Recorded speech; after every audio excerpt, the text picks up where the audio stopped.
I've never been one to believe in ghosts. I've spent most of my adult life teaching history. Facts, dates, causes, and consequences. I always felt more comfortable dealing with things that could be proven. But that all changed during one unforgettable trip to Hollow Creek battlefield. I was there with a group of my high school students.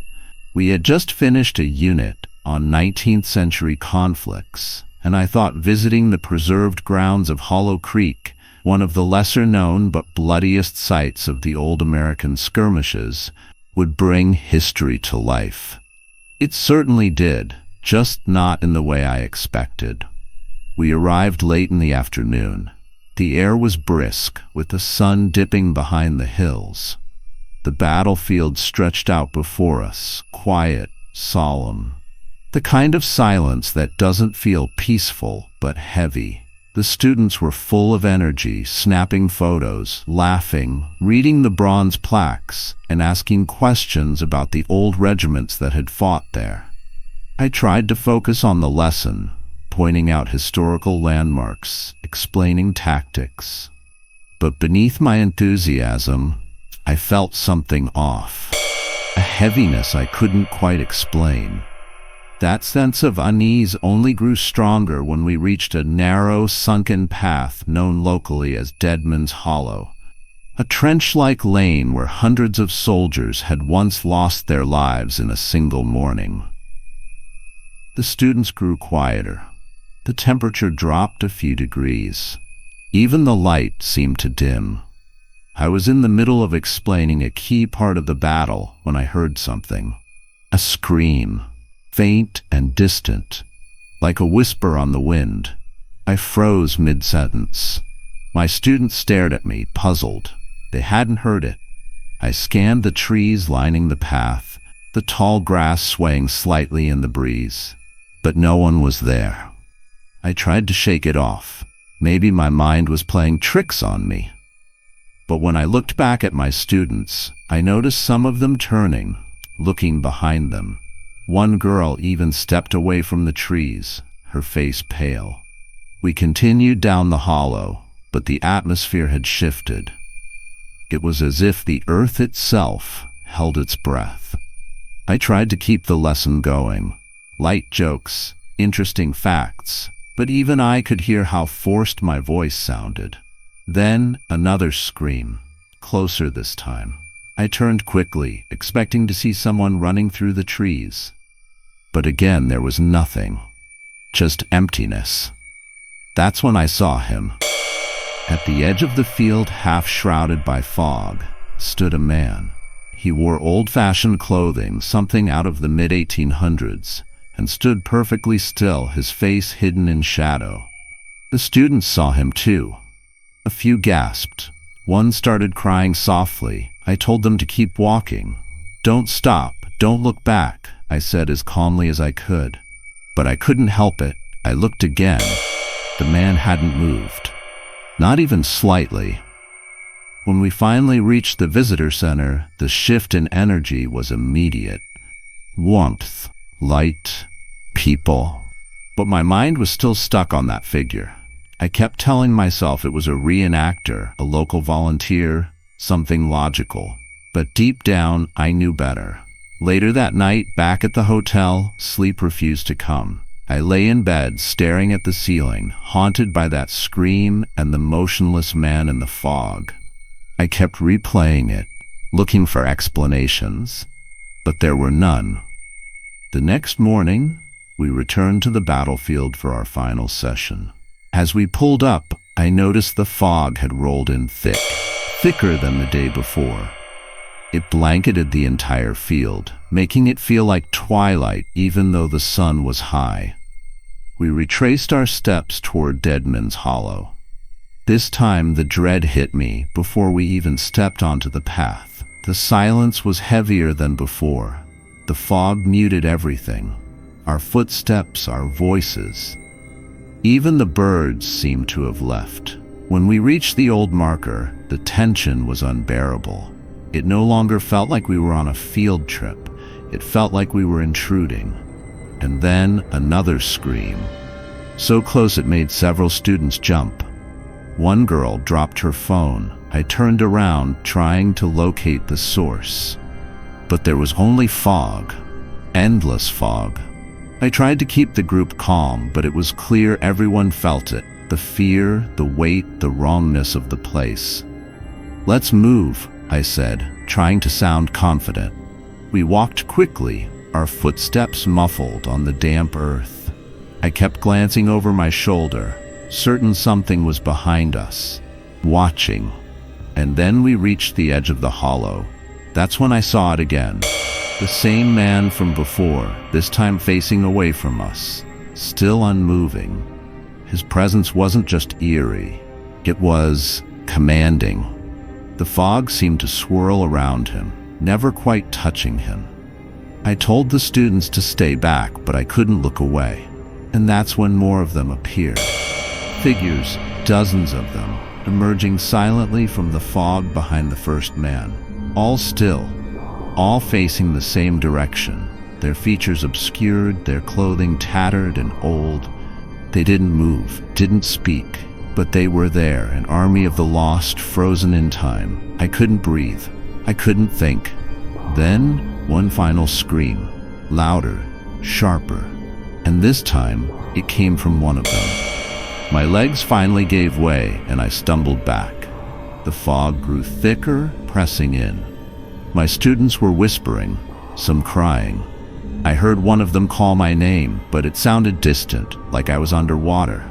Finally, the fog began to thin, but the figures didn't fade. They just stopped being there. We ran. No one said a word until we were safely on the bus, speeding away from that cursed path. As we left the battlefield behind, the fog lifted completely and the sun broke through. But the chill never left me.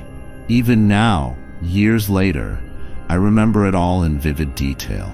The screams, the stillness, the eyes I couldn't see but somehow felt. I've returned to Hollow Creek Battlefield since then, for work, for closure.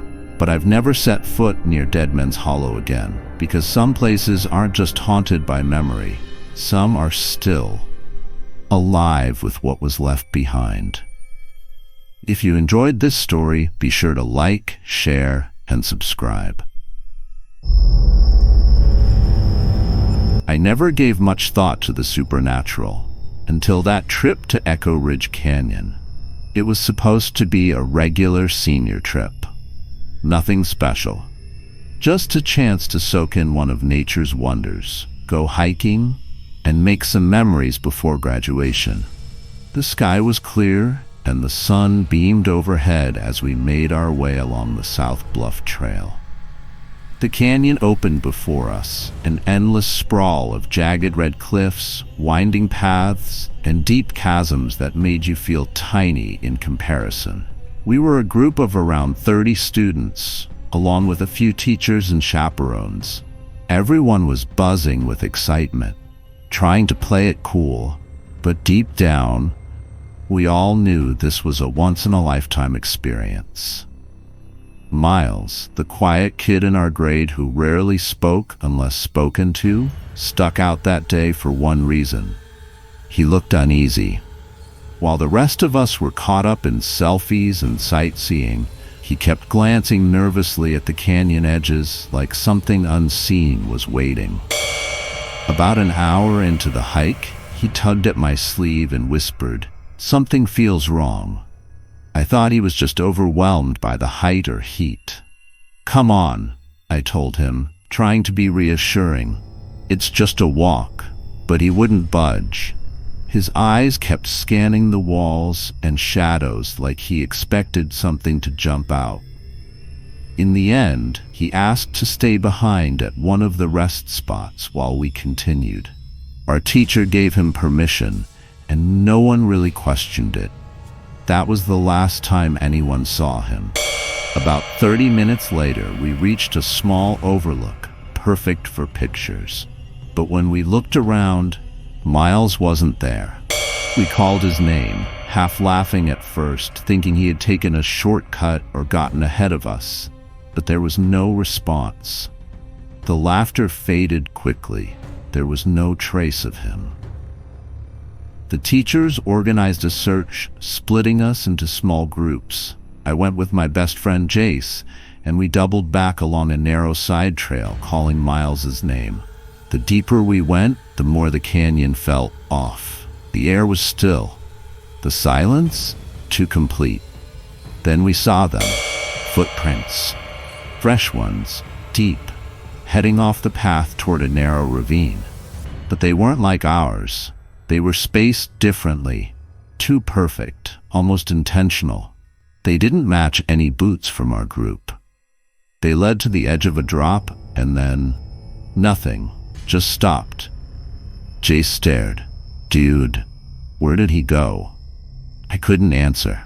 My chest tightened. It was like the canyon had opened up and swallowed him whole. We ran back and found the others. Mr. Lorne, our history teacher, contacted the park rangers. They took it seriously.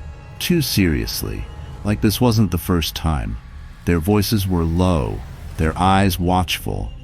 Within minutes, more rangers arrived and fanned out, but they found nothing. As the sun dipped below the cliffs, the colors of the canyon turned burnt orange and deep crimson. Shadows stretched, swallowing the landscape inch by inch. That's when we heard it. A voice, soft, faint, but unmistakably Miles's. Help me. It wasn't panicked. It wasn't desperate. Just hollow. Like it had been spoken by someone going through the motions.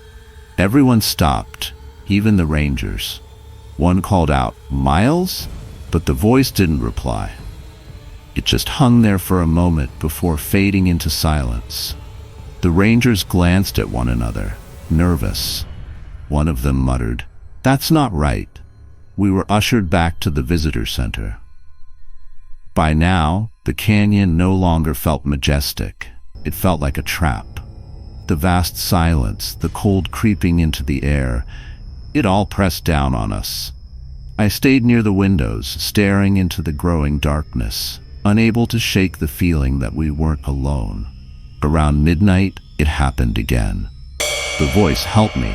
This time it was closer, more real. It didn't come from the wind. It came from the canyon itself, from the rocks, from the earth. I looked at Jace. He'd heard it too. So had the rangers. They exchanged quick, anxious looks before moving out. We followed. At the edge of a narrow path deep in the canyon, we saw something. A figure, faint, barely there, standing at the edge of a drop, still, unmoving. "Miles," I called out. No response. The figure turned slightly, and then it began to fade. Like fog dissolving under moonlight. In an instant it was gone. One of the rangers stepped forward, his face pale. "That's not him," he muttered under his breath. We were led back, shaken, confused. The rangers remained tight-lipped, but I caught bits and pieces of their conversations. Hushed voices, warnings not to go alone, glances toward the canyon as if afraid it might reach out and take another. That night at the lodge, I couldn't sleep. The image of that figure haunted me. And just when I started to drift off, something woke me. A sound, rustling outside my window. Footsteps. I pulled the curtain aside, and there he was. Miles, standing at the canyon's edge, barely visible in the moonlight. I opened the window. "Help me." The voice came again, louder, closer, more urgent. I rushed outside, heart thundering. My breath formed clouds in the cold air. "Miles," I called. He didn't move, didn't turn, just stood there like a statue. I moved closer, and just as I reached the edge, he vanished, gone.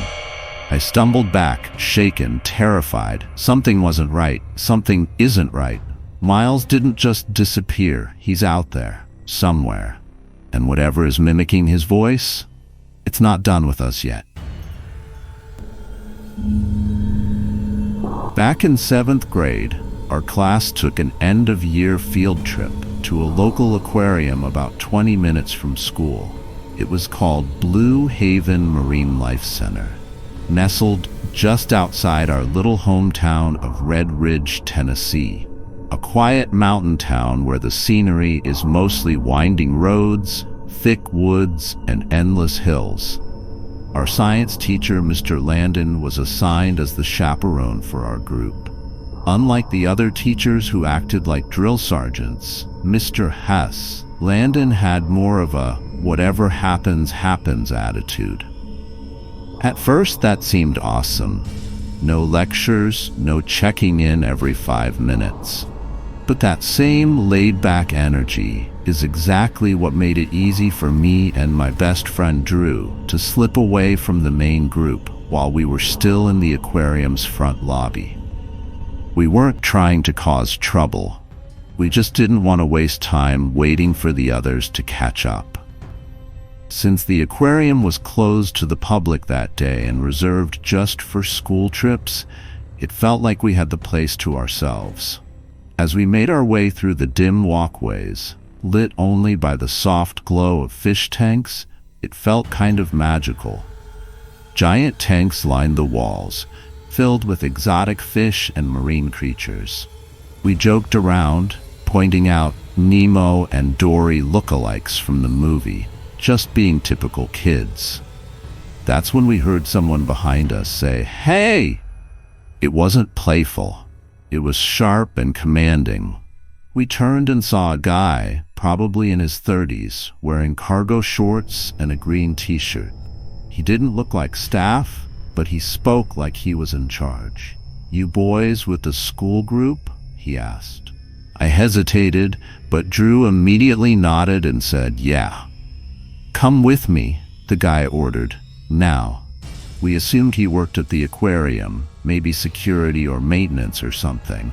So without question, we followed him. But instead of heading back to the lobby, he led us through a series of narrow, dark hallways.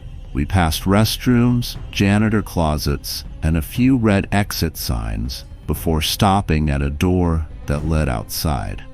Once we were in the back area near some woods, I finally asked, "Do you actually work here? Where are we going?" He replied, "Yeah, I work here.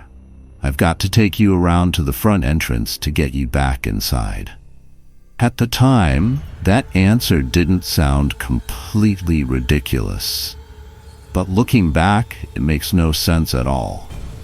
Still, we were two nervous 12-year-olds who thought we were in serious trouble. So when he pointed to a gray sedan parked nearby and told us to get in, we did. We climbed into the back seat without question. He got in the driver's seat and told us to buckle up. The moment he pulled out of the lot, instead of turning right toward the main entrance, he made a sharp left. Drew and I both asked, almost in sync, "Where are you going?" No answer. 5 seconds later, we heard the click of the back door lock sliding down.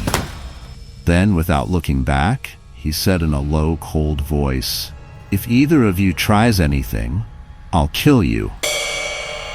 He reached over and opened the glove compartment, revealing a large hunting knife. He let it sit there, as if to remind us that he meant every word. Neither of us said a thing after that. I felt my stomach twist into knots, and I could tell Drew was just as terrified. He kept checking the rearview mirror, watching us like a hawk. We were being driven uphill through a wooded, isolated neighborhood with no visible houses or passing cars. Finally, he pulled over on a gravel patch by the side of the road.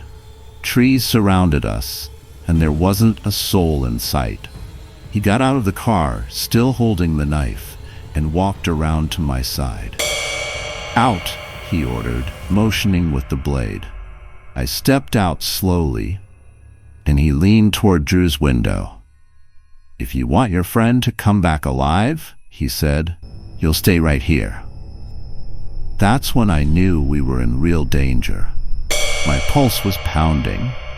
The man started guiding me toward the trees. I couldn't tell if he still had the knife on him, but I wasn't about to find out. I glanced back at the car and saw Drew shifting across the back seat toward my door. The one he had seen was still unlocked. He was ready. I screamed, "Run!" Drew bolted from the car and took off downhill. I pivoted hard and ran past the man, following Drew through the trees. He shouted something and actually threw the knife at us. I'm not kidding. I heard it slice the air before it clattered against a rock near my foot. Missed by inches. We didn't stop. We kept running, downhill, faster than I ever thought possible.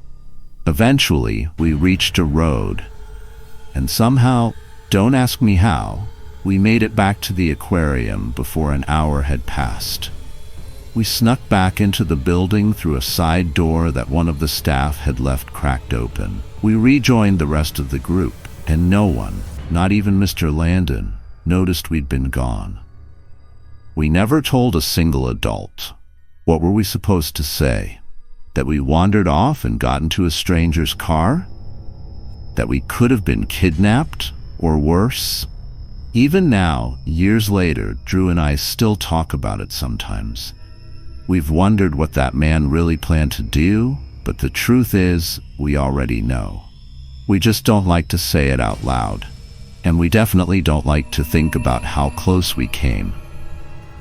If you enjoyed this story, be sure to like, share, and subscribe.